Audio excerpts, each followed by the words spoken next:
Good morning, everyone. Thank you for joining our Sunday morning Dharma school service. So today, Rinban is going to the speak at the Palo for the Gotaye service. So we celebrated the Gotaye last weekend, right? But their Gotaye service is today. So the actual Gotaye day is yesterday, right? So the Gotaye is the celebration of Shinran Shonin's birth, right? So Shinran Shonin's birth date is 1173 1173 of the May 21st. Yeah, right. So 700 years ago. So over 800 years ago. Well, 799 years ago. So next year will be 800 years anniversary. So when I joined the Gotae service at the Honganji in Kyoto, I'm not sure recent today, but there are some special events other than the special Gotae celebration service, like the Japanese traditional dancing performance called No at the World Historical Heritage of the state. It's the stage, special stage in Honganji, and also there's a tea ceremony serving at it's at the historical building that used to be used as a special guest for the Honganji. So that kind of those kind of special events will be held in Honganji. I'm not sure this year, but hopefully next year when we visit Honganji for the Shinran Shonin's 800 years anniversary, birth anniversary for his birth. So yeah, they have those kind of special events other than of course, the main purpose is the Gotae celebration. But yeah, I'm so excited to visit Honganji for those special events. Okay. Our services will start with sutra chanting, Sambujo, and Juseige. So if you have a material or sutra book in your place, please join me in reading Juseige. Thank you.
Okay, thank you very much for joining us in reading Juseige. Okay, so now we're gonna read the golden chain together. So please join me in Gassho. Golden chain. I am a link in Amida's golden chain of love that stretches around the world. I will keep my link bright and strong. I will be kind and gentle to every living thing and protect all who are weaker than myself. I will think pure and beautiful thoughts, say pure and beautiful words, and do pure and beautiful deeds. May every link in Amida's golden chain of love be bright and strong, and may we all attain perfect peace. Namo Amida Butsu. Namo Amida Butsu. Namo Amida Butsu. Namo Amida Butsu. Namo Amida Butsu. Okay, so here I'd like to invite our guest speaker for this service, Mr. Dennis Akizushi. Please come here.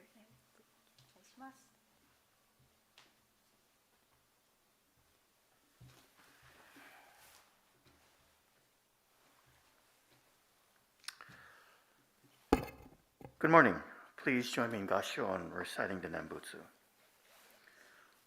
When one contemplates the great ocean of entrusting, it chooses not between the rich and the poor, has nothing to do with being male or female, old or young, makes nothing of karmic evil great or little, does not weigh the length of practice, is not to be found in relative practices or goods, sudden or gradual, meditative or non-meditative, orthodox or heterodox, but just in this shinjin, inconceivable, inexplicable, ineffable.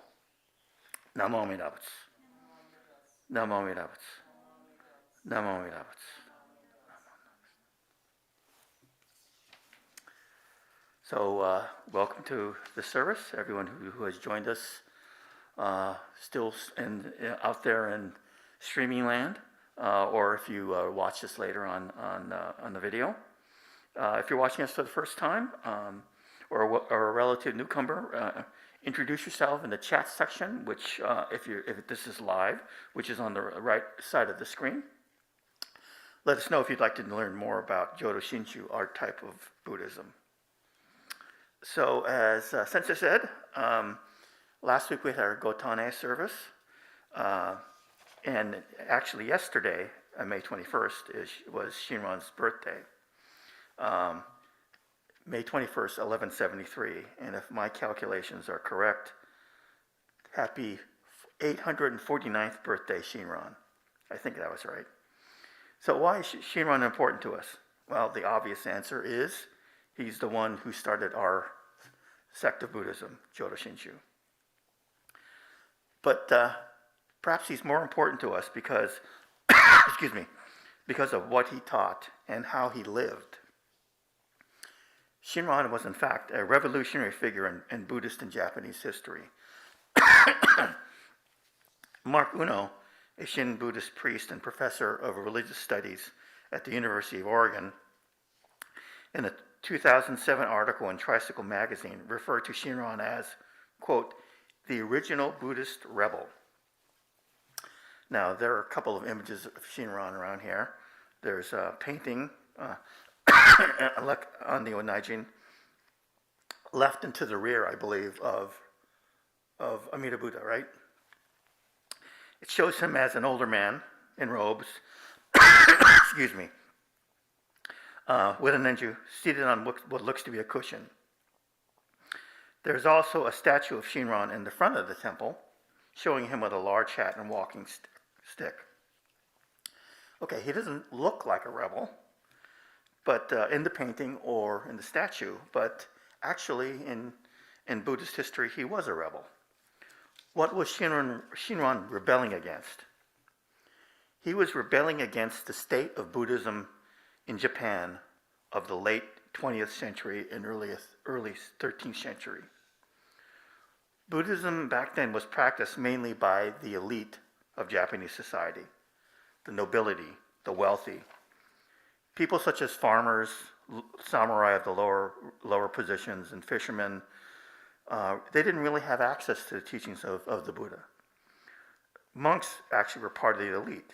You had to read Chinese to study Buddhism, and the way to enlightenment, at least according to the leading schools of Buddhism at the time, was through grueling years of constant study and practice. You had to attain enlightenment through your own efforts. And these efforts weren't easy. For example, there's one practice of walking 1,000 days over a period of 7 years. Only a handful of monks have successfully completed this ever. These aren't short walks either. These are long walks done day after day after day after day. For example, the first year the monks must walk 30 kilometers for 100 days in a row. This continues each year. The last year, the 7th year, the monk must walk 84 kilometers each day for 100 days, followed by 30 kilometers each day for another 100 days. So you can see why very few people ever finish this 1,000 days of walking in 7 years. This, of course, is in addition to studying, working around the temple. It illustrates the kind of extremely difficult path that monks followed during Shinran's time. In fact, for 20 years, Shinran followed this path. He did the studying, he did the walking, but he grew frustrated because the path was just too difficult. He didn't think he had the ability to complete this. There are other troubling things about life on Mount Hiei where he was studying. Some monks, instead of studying, they sought money and fame, while others had secret wives and girlfriends at a time when the clergy were supposed to have neither. So Shinran became disillusioned for many reasons and frustrated at his inability to find a path to enlightenment. He left Mount Hiei and spent time thinking about what to do next. He eventually heard about a teacher named Honen, who was teaching a different kind of Buddhism, one that was available to everyone if they had chanted the name of Amida Buddha, Namo Amida Butsu. This was the path of Nembutsu, reciting the name. Honen's followers would recite Nembutsu many times. Honen was said to recite the Nembutsu thousands of times each day. Shinran came to believe that the most important thing was not the number of times you recited the Nembutsu, but if you recited it sincerely. In other words, if you recited it from your heart. Shinran also diverged from the traditional life of a monk. The traditional life of a monk was a male who lived in a temple, did not marry, have a girlfriend, didn't eat meat, drink alcohol. So here's what Mark Uno wrote in that article I mentioned. He says, quote, before Shinran, much of Buddhism in Asia had subscribed to a clear hierarchy that situated priests above lay people. Shinran broke with this tradition in two distinct ways. He is the first ordained Japanese priest to marry openly, and he was the first to act as a priest and simultaneously live as a family man, wearing robes and ministering to laity, but absolutely refusing to live in temples. In looking back at his life, he declared, I am neither monk nor layman.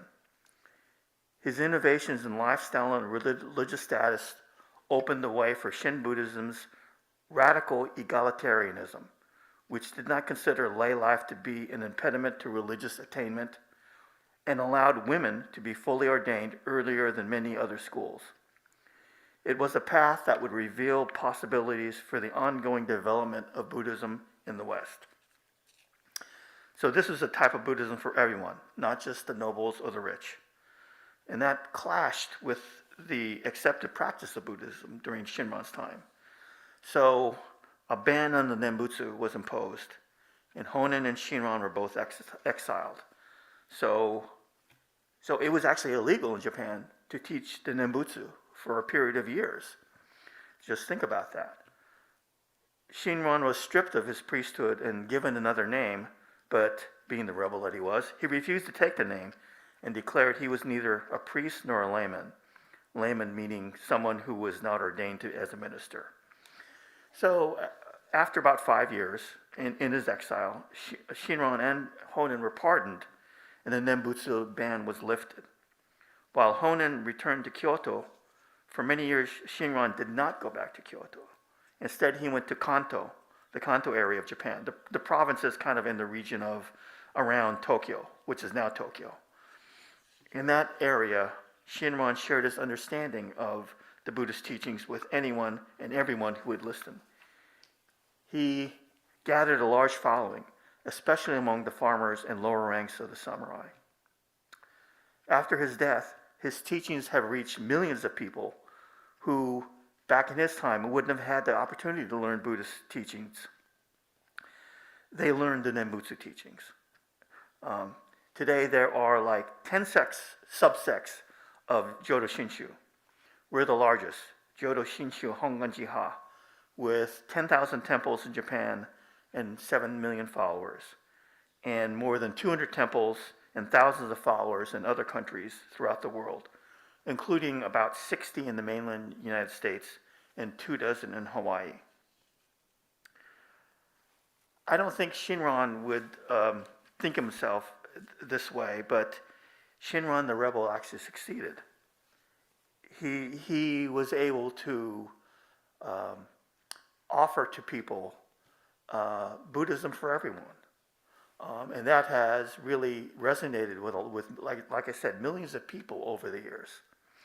And that's why we're here today, and that's why we should be grateful. So please join me in Gassho and reciting the Nembutsu. Namo Amida Butsu. Namo Amida Butsu. Namo Amida Butsu. Thank you.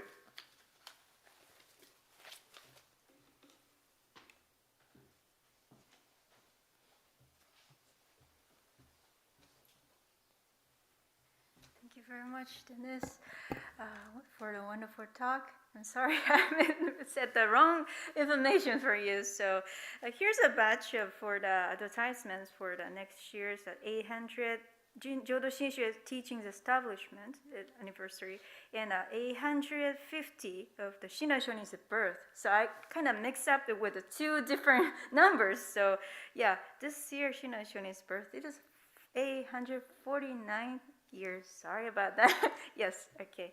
So next year is at 850 years birthday, years anniversary for Shinai Shonin. Okay. Thank you very much for being here, everybody. I have an announcement for the next Sunday service. So 29th, so next Sunday, it's a Memorial Day service.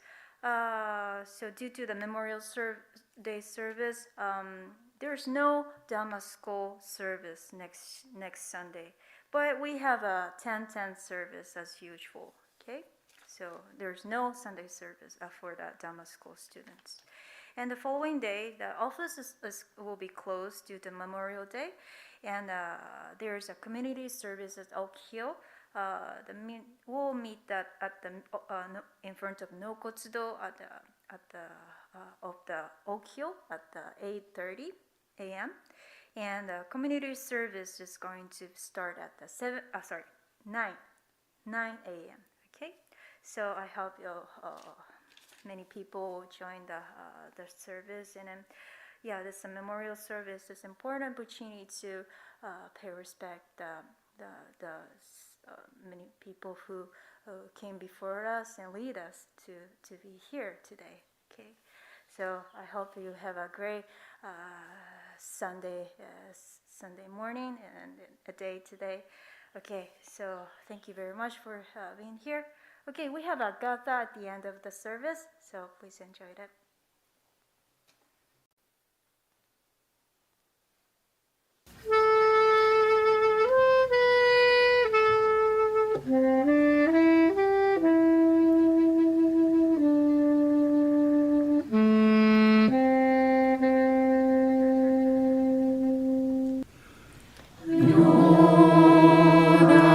Yorai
Good morning, everyone. Thank you for attending to this Sunday morning service. So Rinban went to the Palo Alto Buddhist temple for speaker as a speaker for the Gotanye celebration ceremony at the Palo Alto. So he's not here for this service today. Okay, and then last Sunday we celebrated the Gotanye service for Shinan Shonin's birthday. Shinan Shonin's birthday celebration service. Yeah, and yeah, the actual date of Shinan Shonin's birth is yesterday. That's the May 21st, 1173. So that's the 849 years ago yesterday. Yeah, that's the Shinan Shonin's birthday. Okay, I watched the what is that? Tsukiji Honganji's YouTube Friday, because they were live streaming the service of the service of the Gotanye that was conducted in Hondo of the Tsukiji Honganji in Tokyo, Japan. So because Friday was the 21st and Saturday in Japan, so I observed their Gotanye service at the Tsukiji Honganji. So I felt like a different atmosphere from outside of Japan and in here in America. So I was really happy to be able to observe the Gotanye from my apartment. So according to the Tsukiji Honganji, I didn't know that, but celebrating the Shinran Shonin's birthday was not much common until the mid Edo period. So and then so they didn't celebrate the Shinran Shonin's birthday back then, but from the Honyo Shonin, who is 19th lineage leader, Monshu in our tradition, from 1874, they started a Gotanye service as an opportunity to celebrate the Shinran Shonin's birthday and also express our gratitude to Shinran Shonin's contribution to spread the teaching of Nembutsu to everybody in all over Japan. So it's quite not very new, but so that kind of the history. So I didn't know that. So yeah, it was really arigatai opportunity, a grateful opportunity to be able to observe, and I knew the things I didn't know that. So yeah. So for today, also it is a great. I hope this service will be a great opportunity for you to be here and then extend your gratitude to someone who support you to here and to be here, and also to Amida Buddha who assured us who always included us as we are.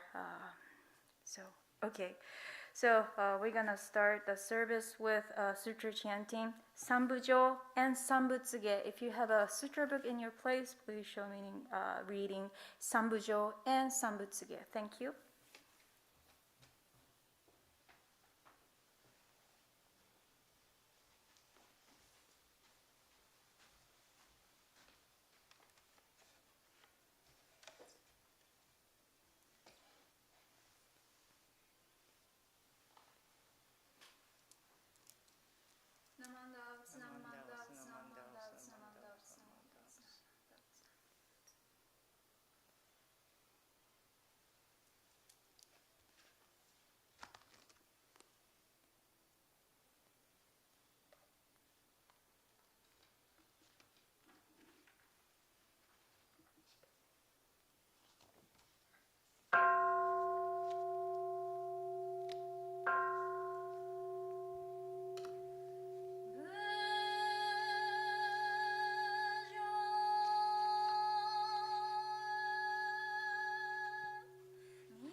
Ah.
Again, thank you very much for being here for this Sunday service. So, if you wouldn't mind, please show me the Gassho. So, let us read the three treasures together. So, please show me the Gassho. Hard is it to be born into human life? Now we live in it. Difficult is it to hear the teachings of the first one? Now we hear it. If you do not realize the truth in this life, when it will be realized? Let us certainly take refuge in the three treasures of the truth. I take refuge in the Buddha. May we observe of self the principle of the way to enlightenment, and awaken in ourselves and spring well. I take refuge in the Dharma. May we submerge in the depth of doctrine and gaze wisdom in the deepest sea ocean. I take refuge in the Sangha. May we live in harmony in a great assembly as disciples of Buddha and be free from all hindrances, become units of true accord in a life of harmony, in a spirit of universal oneness, free from the bondage of selfishness. Even through myriad ages of kalpas, it hard is it to hear such an excellent, profound, and wonderful doctrine. Now we are able to hear it and receive it. Let us thoroughly understand the true meaning of Tathagata's teaching. Namo Amida Butsu. Namo Amida Butsu. Namo Amida Butsu. Namo Amida Butsu. Namo Amida Butsu. Thank you very much.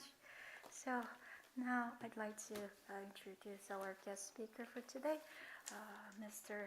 Michael Jones. お願いします。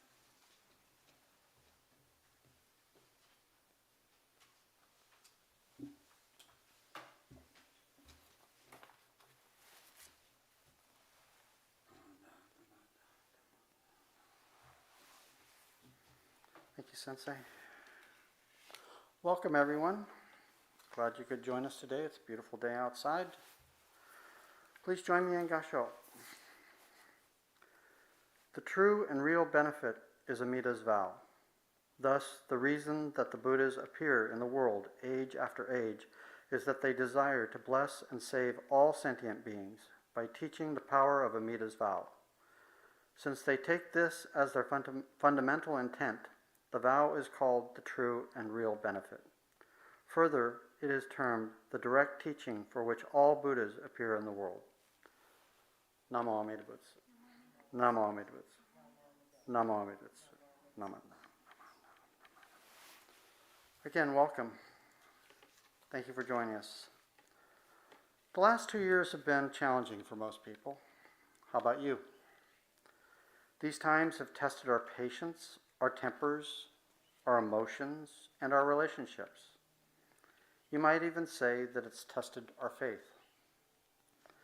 And for those of you whom I've had discussions about Buddhist doctrine, you'll recall that I tend to take issue with the use of the term faith in Buddhism. In my view, faith implies a deity, and of course there is no deity in Buddhism. But we'll leave that discussion for another day. But today, please give me a little latitude to use this term as a synonym for entrusting. Faith or entrusting is important to us now more than ever. During the past 2 years, we have had to live our lives differently, and in an isolation most of us have never experienced. What has not changed during that time is that we still suffer loss. I was reading an article in the most recent issue of Tricycle magazine written by Bhante Simano, a wandering contemplative monk in the U.S. He tells a story about life in a compound where the monks had 3 chickens in the compound. At night, the hens were locked in their coop, but during the day they had run of the neighborhood, which included a park and some residential homes.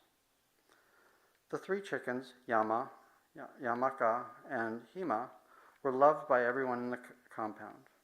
Yama and Yamaka were almost identical in their looks, with white and gold feathers, but Hima was a beautiful blend of gray and blue. At the end of each day, one of the monks would call out to the chickens, and they would come back to the compound and into their coop, incentivized by some grain thrown down to feed them. One day the monk called, but only Yama and Yamaka came back to the compound. A search yielded nothing. The next day, several of the monks searched the area all around the compound. What they did find was disheartening, a pile of gray and blue feathers. They never found Hima. The next day, another loss. This time it was Yamaka. They were able to bury Yamaka and have a brief service for her. Not wanting to force Yama, the remaining chicken, into a solitary life, they found an animal shelter where she could live out her days in safety. And they parted with her too. Yes, the story is sad, but it reminds us of the Buddha's teaching of impermanence. Everything changes. Nothing, no matter how strongly we may feel about it, stays the same. You may have lost a pet before as well, and for the adults, you may have lost several over the years. You grow attached. They become part of your family. In some cases, they grow up with your children and vice versa. Over the years, Elaine and I have had a total of 7 cats. They came to us in 3 groupings. The first 3 were abandoned in the backyard of our first house. I was the weak one who brought them in. They became our kids before we had kids. Each of the 3 had distinct personalities. The next 2 seemed to adopt our front porch at our second house.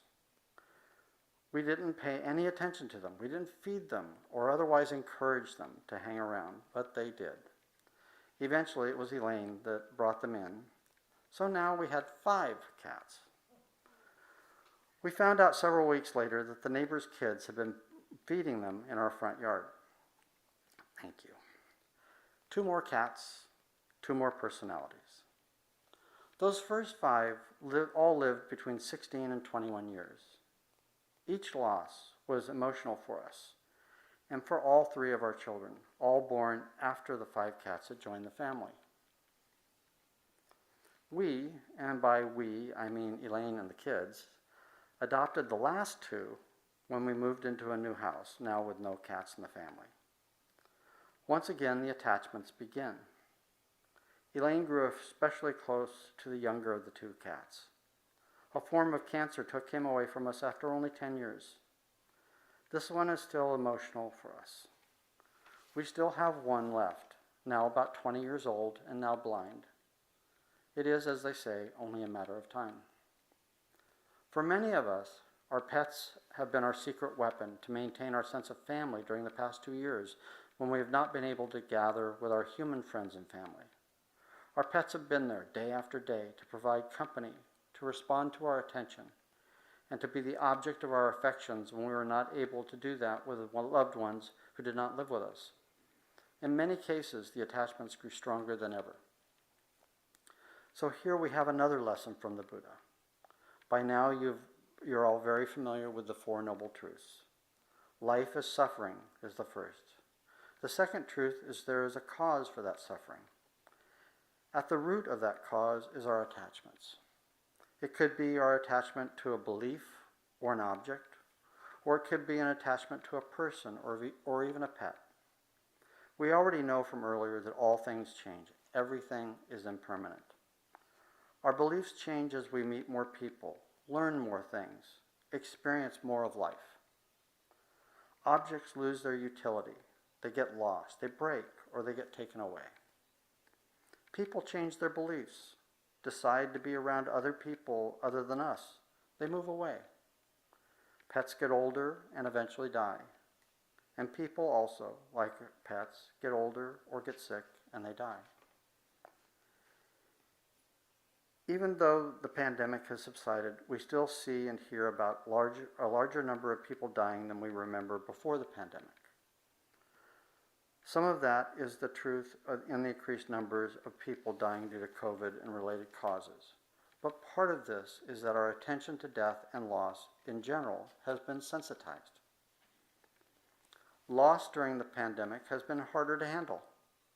We were not able to see friends and loved ones as they battled their illnesses, and we were typically not able to attend a service for them to provide a level of closure and comfort. We have not been able to have each other's presence to comfort each other. The impermanence of life combined with our attachment to specific life lost have combined to make each loss bigger and more difficult to handle. But we must deal with these events. If we allow them to go unresolved, they simply build up in us, increasing our internal pressures and decreasing our abilities to cope with the daily ups and downs and successes and frustrations of life. As this pressure builds, it has only two places to go. Either it continues to build up internally and attacks our mental and possibly even our physical health, or it goes external.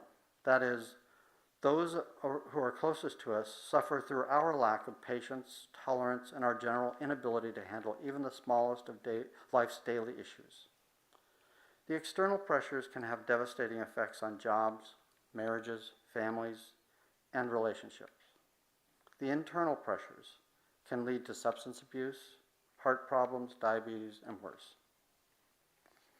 Even during this time of separation, there are people who want to help. Though they cannot change the reality of what has happened, they are there to listen to you and see how you feel now that it has happened. In addition to your friends and family members, you have the Betsuin Sangha. The Sangha, including the ministers and the ministers' assistants, are here for you. Whether it's over the phone or Zoom, or increasingly in person, we are all here for you. The Dharma tells us that to achieve enlightenment, we must be able to get beyond our suffering, to rid ourselves of the attachments which hold us back. But we are, as Shinran said of himself, just foolish beings, too evil in our own ways to ever be able to achieve this on our own. We have our attachments, but we also have Amida's vow, the primal vow, the compassionate vow. Shinran taught that the entrusting ourselves in Amida and to Amida's vow is our way through. The sutras also tell us that everything is impermanent. Everything is subject to change. And that means that pets and people alike change, grow, older, get sick, and die. There is no life without death. There is no death without life. Impermanence is a fact of that life, but again, we have Amida and Amida's compassionate vow. Amida's primal vow was made for all sentient beings. That includes our pets, our friends, our family, and ourselves. We can therefore put our faith in Amida. That is, we can entrust in Amida's vow, and not just for our own benefit, but for that of all sentient beings. Dealing with the loss of someone close to you, whether it is a pet, a friend, a distant relative, or a member of your immediate family, is hard. It doesn't matter if that loss is caused by something understandable, like old age, or something we understand less. The how of it doesn't matter. But we often ask why. Why her? Why now? Why our family? Why me? But does knowing why really ease the pain? It might help us rationalize the loss, but we still are left with the loss. And we still need to figure out how to move forward. My message to you today is to remember that we are taught the Four Noble Truths for a reason. They help us to understand that life's sufferings have a cause. We attach ourselves to, among other things, pets and people who, like us, are all subject to change. Everything is impermanent. If you're dealing with this, you are not alone. Friends and family alike are here for you. This Sangha is here for you.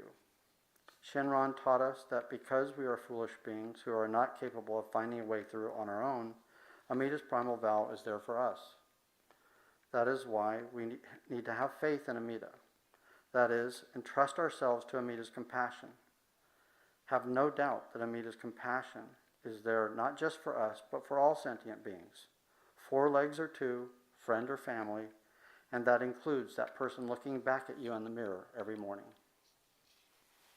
Please join me in Gassho. Namo Amida Butsu. Namo Amida Butsu. Namo Amida Butsu. Namo. Thank you.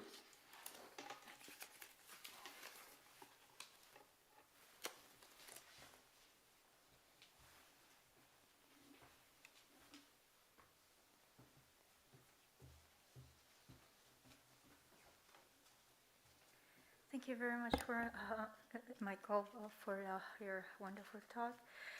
Okay, So I have announcements for about the next Sunday and then the following date of the the Monday. Okay, 29th next Sunday. It will be a Memorial Day service. There's no Dhamma school service at the 9:30, and we have a 10:10 service as usual. So please join us again for this at 10:10. And 30th, it's a Memorial Day.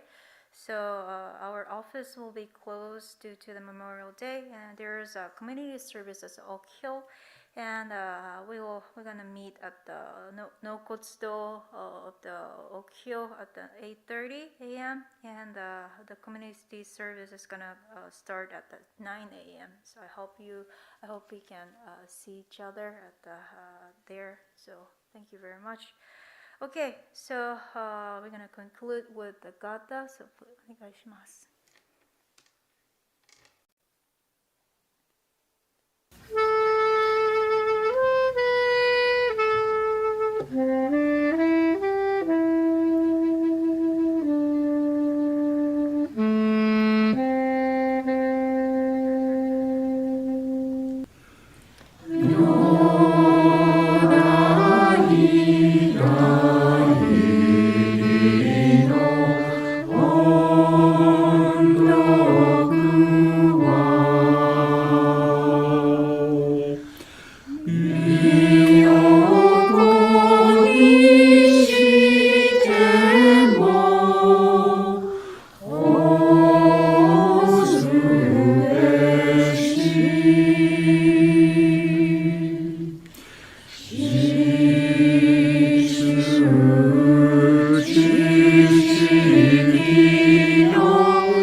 Thank you very much.